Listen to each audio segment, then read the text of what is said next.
Our history is filled with bloodshed and brutality.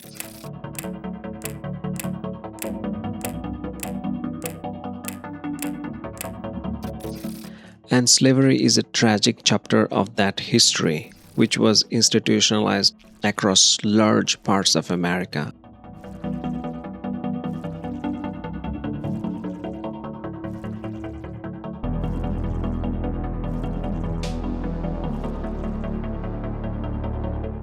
Until Abraham Lincoln abolished the century-old inhuman practice using his presidential power.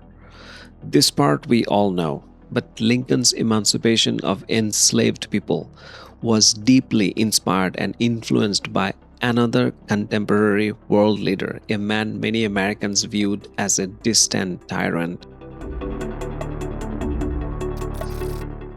This is an unbelievable yet untold chapter of that history. It is a story of friendship and geopolitical chain of events that likely saved America from collapse, breaking the shackles of slavery of nearly 30 million people across 2 continents. Let's dive in.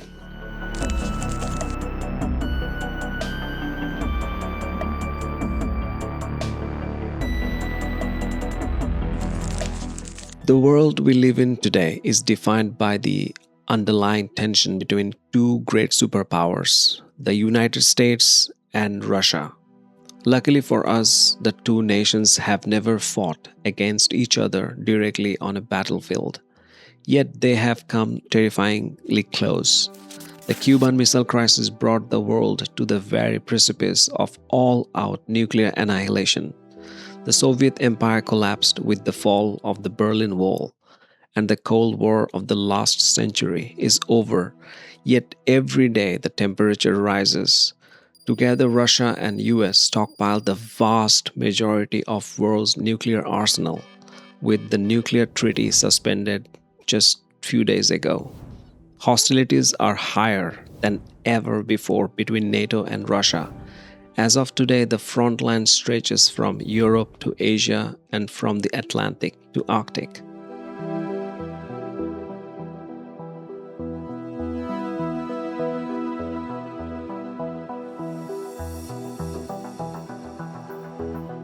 But more than a century and a half ago, in the 1860s, the world was a very different place. Current borders were yet to be drawn in blood.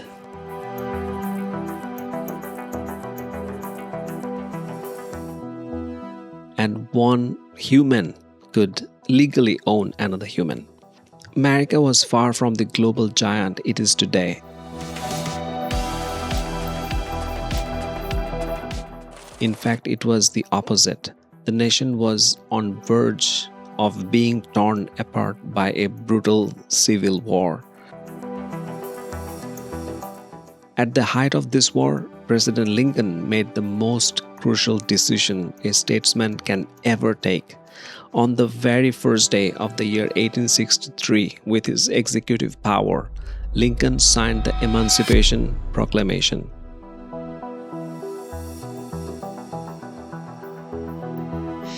This declaration set the legal and political stage to dismantle the institution of slavery permanently in America.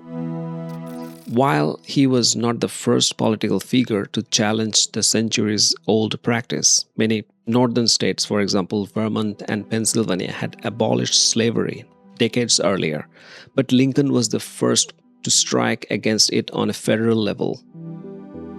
But what truly drove Lincoln to take such a high-stakes gamble in the midst of a desperate war of secession?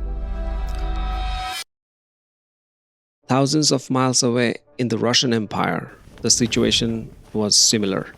Just years earlier, in 1856, Russia suffered a crushing defeat in the Crimean War against the combined British, French, and the Ottoman empires.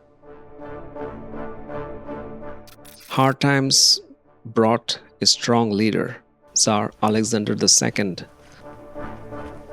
To elevate the Russian psyche, Alexander led an era of great reforms.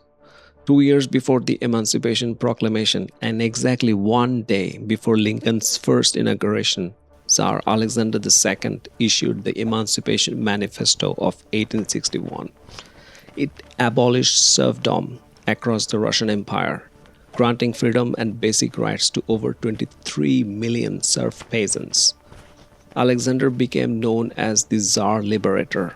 His imperial decree ended over 2 centuries of hereditary bondage, allowing serfs to be recognized as free citizens with the right to marry, own property, and operate businesses. As historian Ted Widmer writes in his book Lincoln on the Verge, 13 Days to Washington, this manifesto absolutely accelerated the demise of slavery in the United States. Though Lincoln was initially cautious, fearful of alienating the secessionist American border states in the South, where chattel slavery was institutionalized for generations, he watched the Russian experience closely. So distant, embattled Russia and its leader, Tsar Alexander's reform, became the powerful precedent that strengthened Lincoln's resolve toward emancipation. He appointed famous abolitionist from Kentucky, Cassius Marcellus Clay, as ambassador to the St. Petersburg court. For almost a year, Clay observed Tsar's reforms.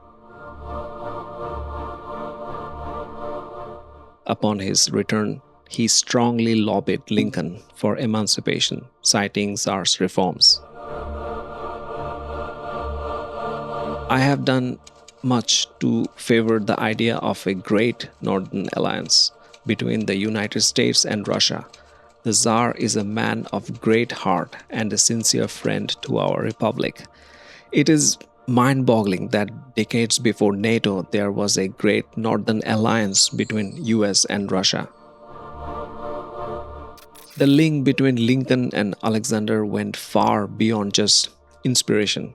When Alexander declared his intent to abolish slavery in 1856, the Northern press, especially the black press, used his actions to shame the US government, arguing that if an autocratic Russia could free its people, a democratic America had no excuse for maintaining slavery.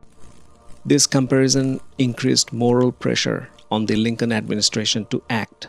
On the other hand, Lincoln's Southern critics used the same comparison as a weapon, attacking Emancipation Proclamation as a high-handed decree and mocking the American president as American Czar.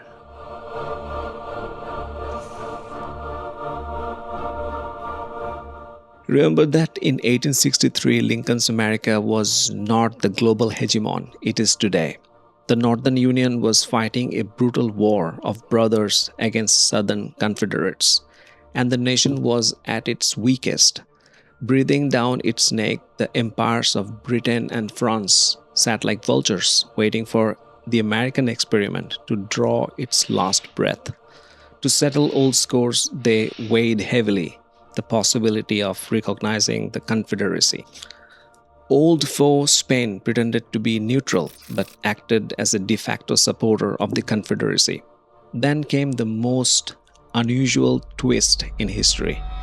In late 1863, in the midst of the American Civil War, the Russian Navy made a historic gesture of solidarity.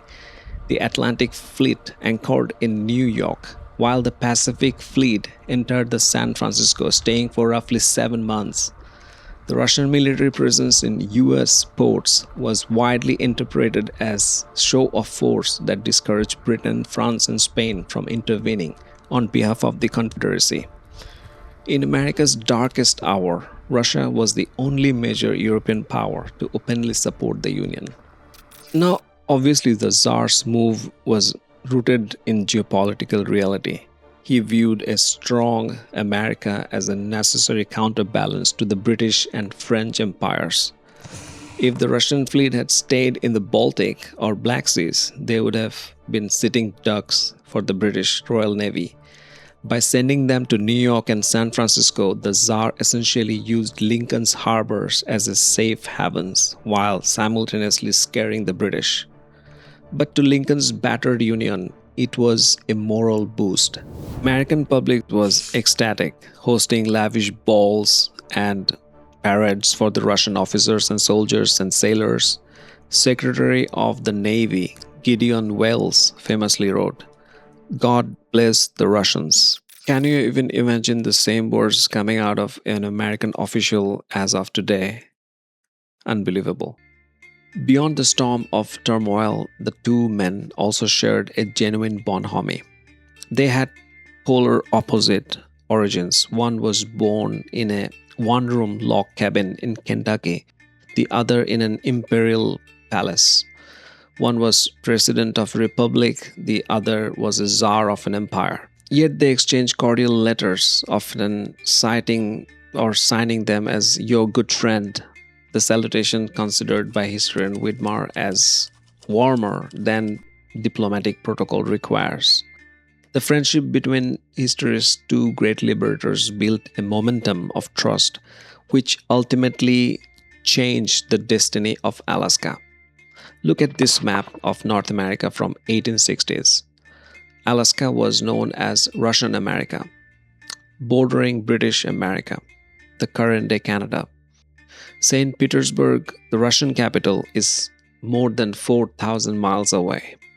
Russia decided to sell Alaska to friendly America rather than lose it, the entire territory, to the enemy British if it decides to invade.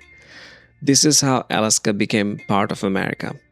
Both leaders ultimately met the same tragic fate. Lincoln was assassinated in 1865 for abolishing slavery, and Alexander II was killed by a bomb in 1881. This amazing chronicles of two worlds reminds us that the history is not a straight line, but a series of unexpected turns. At a time when two leaders from world's greatest democracy and largest autocracy found a common ground through which they changed the definition of freedom for millions of people. It serves as a powerful reminder that even our deepest divides can be bridged when we find a common moral purpose for humanity, even in a world full of turmoil. Thank you for watching. I will see you in the next one. Peace.